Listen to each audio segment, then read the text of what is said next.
Hi there, welcome to my course. In this lecture, you will learn about exploit frameworks. Part 1. Attack API. Attack API is a web-based attack construction library built with hypertext preprocessor, JavaScript and other client-side and server-side technologies. It consists of many modules with dozens of different functionalities that can be used from the browser as well as from a JavaScript interpreter. The goal of the library is to provide an easy and concise interface for implementing exploits for testing and demonstration purposes.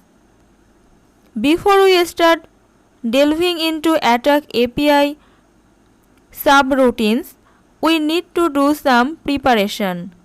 First, download a copy of the library and prepare a testing environment where you can develop most of the examples. Next, download the Attack API package from GNU Citizen and extract its context somewhere in your web server root folder. For example, if you are using WAMP, you can put the files inside c:/wamp/www/attack API. Once you are ready with the initial setup, open Firefox and point it to the Attack API folder served from localhost. You should see something similar to that shown on the figure.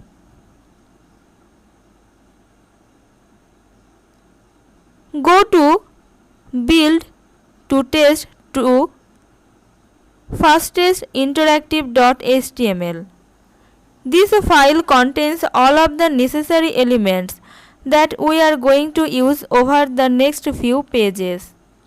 Because we are not going to do any changes to the opened page, hypertext markup language content, open Firebug and resize the console to fit the entire screen.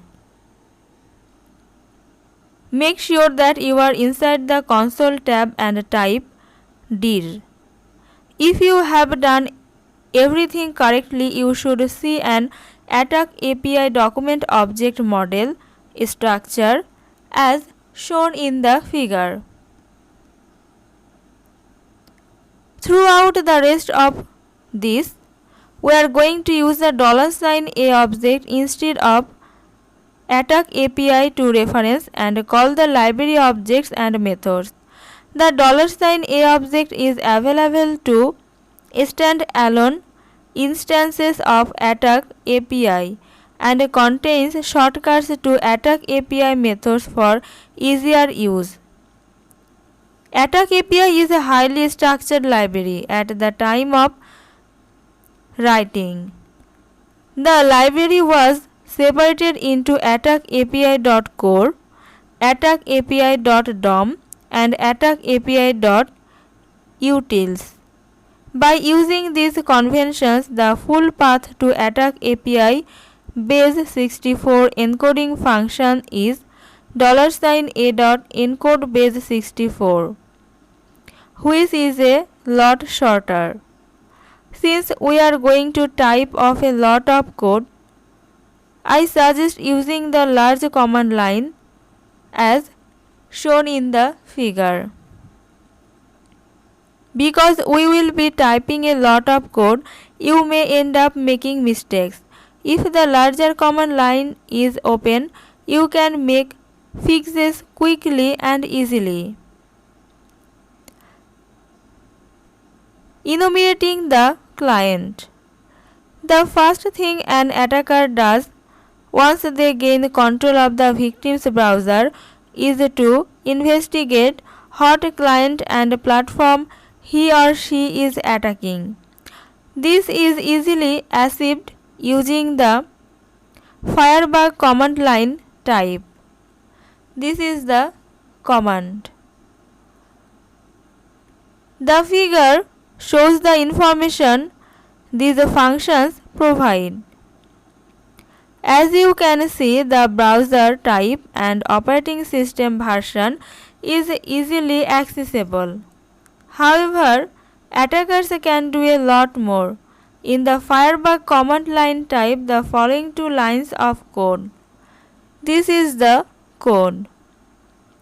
The getCookies function retrieves all available cookies in an easily accessible JavaScript object so that we don't have to parse the document.cookiedom object manually.